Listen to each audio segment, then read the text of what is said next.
नमस्कार दोस्तों, हमारे चैनल पांडे सनातनी में आपका स्वागत है। जय श्री कृष्णा, राधे राधे, हर हर महादेव। दोस्तों, आज हम सुनेंगे शुक्रवार व्रत कथा, संतोषी माता की कथा। बोलिए संतोषी माता की जय, जगत जननी की जय।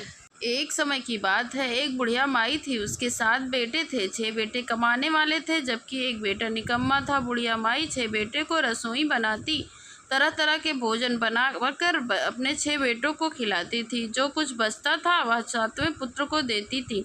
एक दिन वह अपनी पत्नी से बोला, देखो मेरी माँ मुझे कितना प्रेम करती है। वह बोली कि हाँ क्यों नहीं, सबका बचा कुचा जूठा खिलाती हैं। वो बोला, ऐसा भी भला हो सकता है क्या? मैं जब तक अपनी आंखों से ना देख लूँ तब तक नहीं मान सकता। बहू हंसकर बोली, आंखों से देख लोगे तब मानोगे ना। कुछ दिन बाद बड़ा त्योहार आया। घर में 7 प्रकार के भोजन बने, चूरमा के लड्डू भी बने। वह जांचने के लिए सर दुखने का बहाना करके एक पतला कपड़ा सिर पर ओढ़कर और रसोई घर में सो गया। वह कपड़ों में से सब कुछ देखता रहा। 6 भाई भोजन करने के लिए आए। उसने देखा कि उसकी माँ ने उसके लिए सुंदर सुंदर आसन बिछाए, नाना प्रकार की रसोई परोसी और आग्रह करके उन्हें प्रेम पूर्वक खिलाती रही। 6 भाई भोजन करके उठे, तब माँ ने उसमें से उनकी थालियों में से जूठे लड्डू के टुकड़े को उठाकर एक लड्डू बनाया। जूठन साफ कर बुढ़िया माई ने पुकारा, बेटा 6 भाई भोजन करके चले गए, अब तू भी बाकी है, तू भी भोजन कर ले।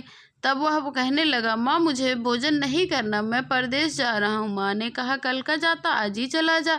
वह बोला, हाँ हाँ मैं आज ही जा रहा हूँ। ऐसा कहकर वह घर से निकल चलता है। चलते चलते उसे पत्नी की याद आती है। वह गौशाले में कंडे थाप रही होती है। वहां जाकर उसने अपनी पत्नी से बोला, हम परदेश जा रहे हैं, कुछ साल बाद आएंगे, तुम संतोष से रहना, धर्म का पालन करना। वह बोली, ठीक है जाओ, ईश्वर तुम्हारी रक्षा करे। वह बोलती है, कोई निशानी अपनी हो तो दे दो, जिससे मैं धीर धरती रहूंगी। तो वह बोलता है, मेरे पास तो कुछ भी नहीं है, यही अंगूठी है, सो ले लो, अपनी कुछ निशानी मुझे भी दे दो। वह बोलती है, मेरे पास क्या है, यह गोबर से भरा हाथ है। कहकर उसकी पीठ पे गोबर से भरा हाथ थाप देती है और वह चल देता है। चलते चलते दूर देश में पहुंचा। वहां एक साहूकार की दुकान थी। वहां जाकर कहने लगा, भाई मुझे नौकरी पर रख लो, तुम्हारा बड़ा उपकार होगा। साहूकार को एक नौकर की जरूरत थी। वह बोला, हाँ रह जा। लड़का बोला कि पूछा, तनख्वाह क्या दोगे? साहूकार ने कहा, देखो भाई, काम देख कर दाम मिलेगा। तब उसे साहूकार की नौकरी मिल गई। अब वह 8 बजे से रात 10 बजे तक नौकरी करने लगा। कुछ दिनों में दुकान का सारा लेन देन का हिसाब किताब, ग्राहकों का माल बेचना, सारा काम करने लगा। साहूकार के 7-8 नौकर थे। यह सब देख करके चक्कर खाने लगे, आश्चर्यचकित होने लगे। वह तो बड़ा होशियार बना रहा था।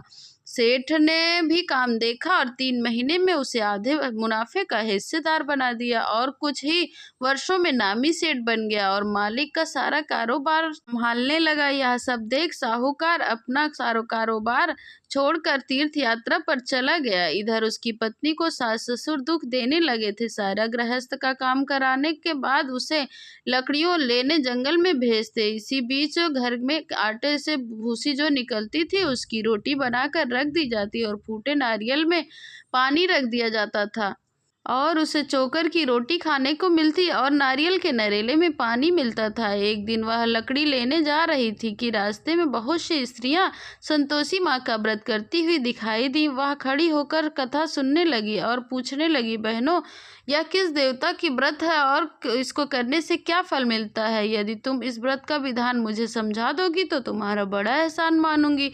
तब उसमें से एक स्त्री बोली, बहन सुनो, यह संतोषी माता का व्रत है, इसके करने से निर्धनता दरिद्रता का नाश होता है और जो कुछ भी मन में कामना होती है वह संतोषी माता की कृपा से जरूर पूरी होती है। जब उसने व्रत की विधि पूछी तो वह बोली, देखो बहन, 1.25 आने का गुड़ चना लेना, इच्छा हो तो 1.25 से 5 आने का ले लेना, 1.25 का लेना सहूलियत ही के हिसाब से अपने ले लेना, बिना परेशानी और श्रद्धा से प्रेम से जितना बन पड़े उतना सवैया लेना। प्रत्येक शुक्रवार को निराहार रहकर कथा सुनना, इसके बीच क्रम न टूटे, लेकिन नियम का पालन करती रहना।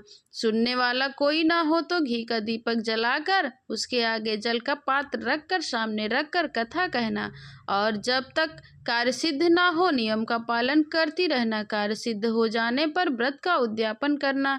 3 मास में माता मनोकामना को जरूर पूरा करती हैं। यदि किसी के ग्रह खोटे होते हैं तो वर्ष भर में कार्य सिद्ध हो जाता है।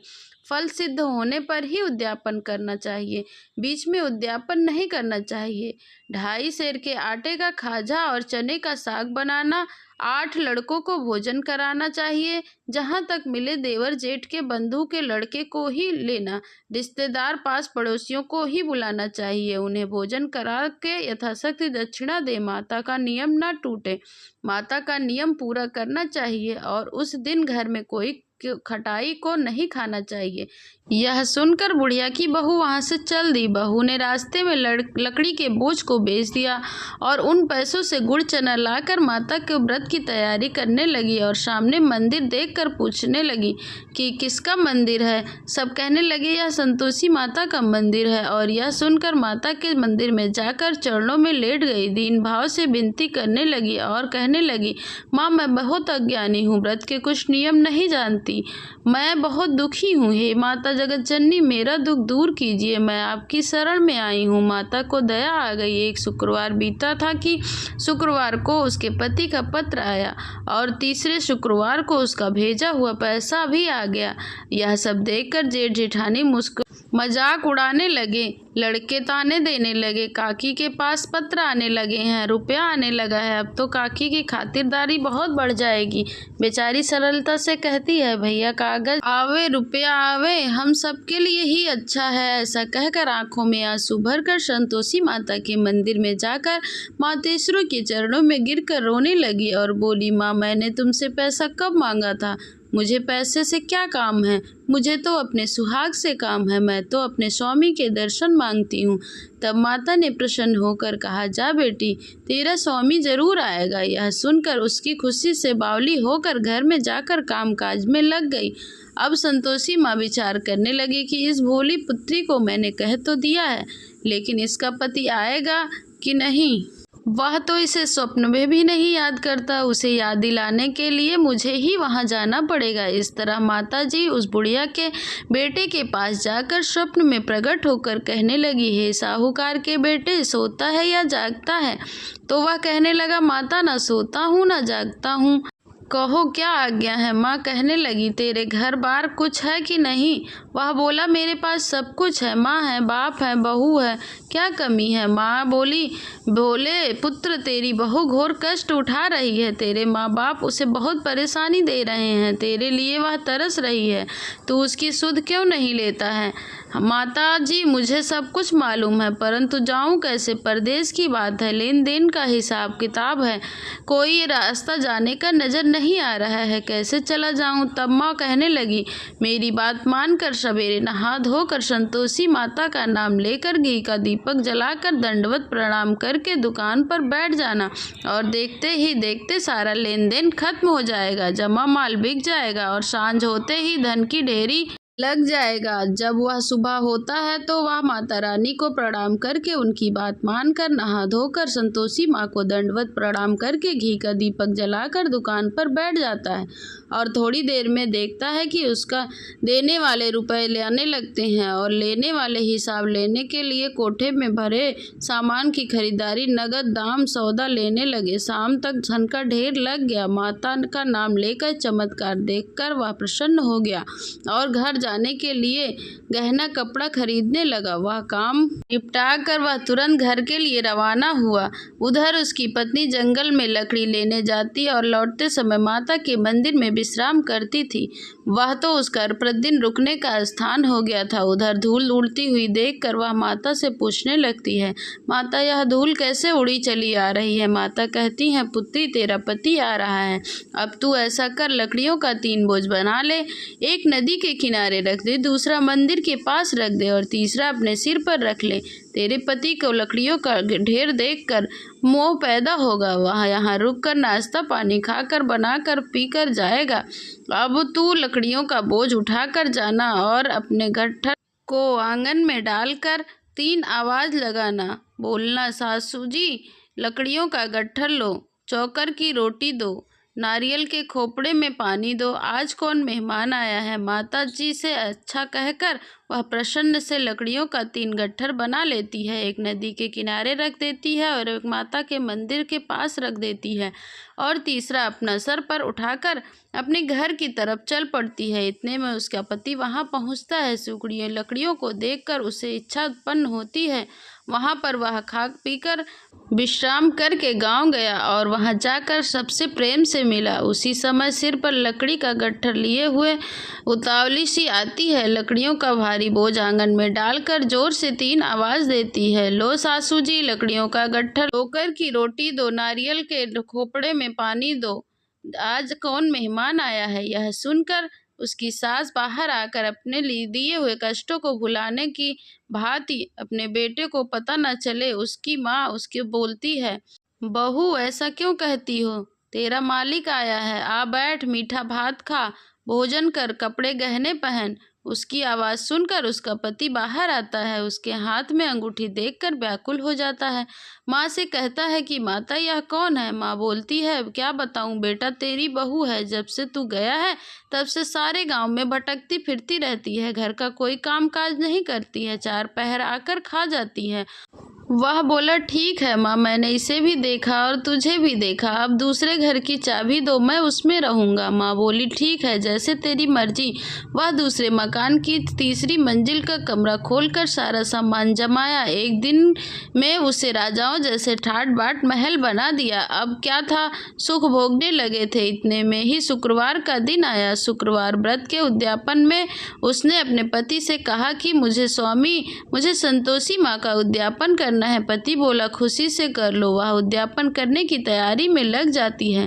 जेठानी के लड़के को भोजन के लिए कहने जाती है। मंजूर तो कर लिया, पर पीठ पीछे जेठानी अपने बच्चों को सिखा देती है कि देखो, भोजन के समय तुम खटाई मांगना, जिससे उसका व्रत उद्यापन पूरा ना हो।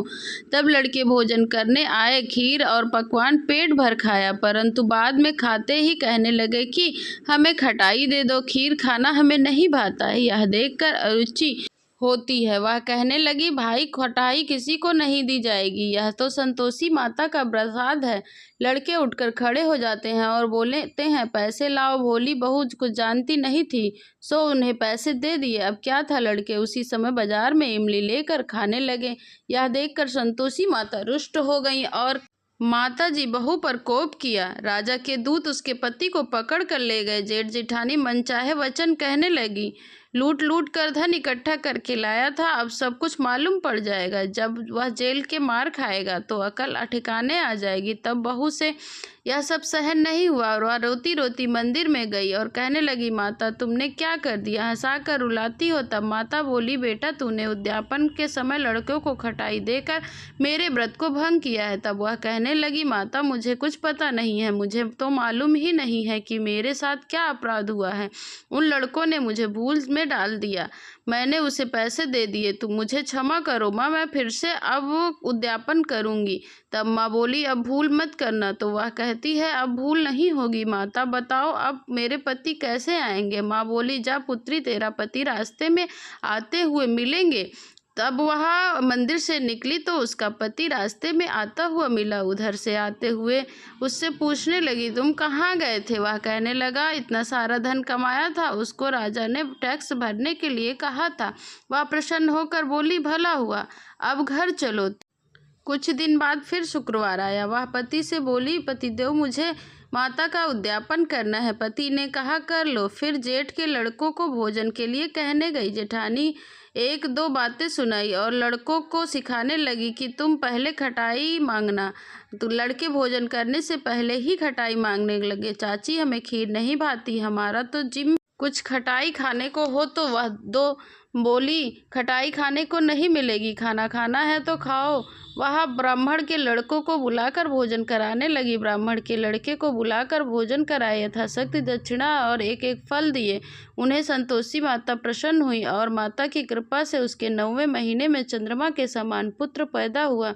वह पुत्र को लेकर प्रतिदिन मंदिर में जाने लगी। माँ ने सोचा कि यह रोज आती है, क्यों ना मैं इसके घर चलूं। यह विचार करके माता ने भयंकर रूप बनाया। गुड़ और चने से सना हुआ मुख, सूंड के समान होंठ और उस पर मक्खियां भिनभिना रही थी। दहलीज पर पैर रखते ही उसकी सास चिल्लाने लगी, देखो रे, कोई चुड़ैल डाकनी आ रही है, लड़कों इसे भगाओ नहीं तो सबको खा जाएगी। लड़के भगाने लगे। चिल्लाकर खिड़की दरवाजे बंद कर दिए। बहू रोशनदान से सब कुछ देख रही थी। प्रसन्नता से पागल होकर चिल्ला रही थी कि आज मेरी माता मेरे घर आई है। वह या बच्चों को दूध पिलाने से हटाते हुए उसकी सास को क्रोध फूटा और वह बोली, क्या उतावली हुई चली जा रही है। बच्चे को भी पटक दिया। इतने में माँ का प्रताप से लड़के ही लड़के चारों तरफ नजर आने लगे। वह बोली, सासू जी, मैं जिनका व्रत करती हूँ वह वही संतोषी माता हैं। सबने माता के चरण पकड़ लिए, विनती करने लगे, कहने लगे, हे माता, मैं निपट मूर्ख हूँ, अज्ञानी हूँ, हम तुम्हारा व्रत के विधि विधान नहीं जानते हैं। आपका व्रत भंग करके हमने बहुत बड़ा अपराध किया है। हे जगत जननी, आप हमारे उन अपराध को क्षमा करें। इस प्रकार माता प्रसन्न हुई। संतोषी माता, जैसे आपने बहू पर कृपा बरसाई वैसे ही सब पर कृपा बरसाना। बोलिए संतोषी माता की जय। जगत जननी अम्बे की जय।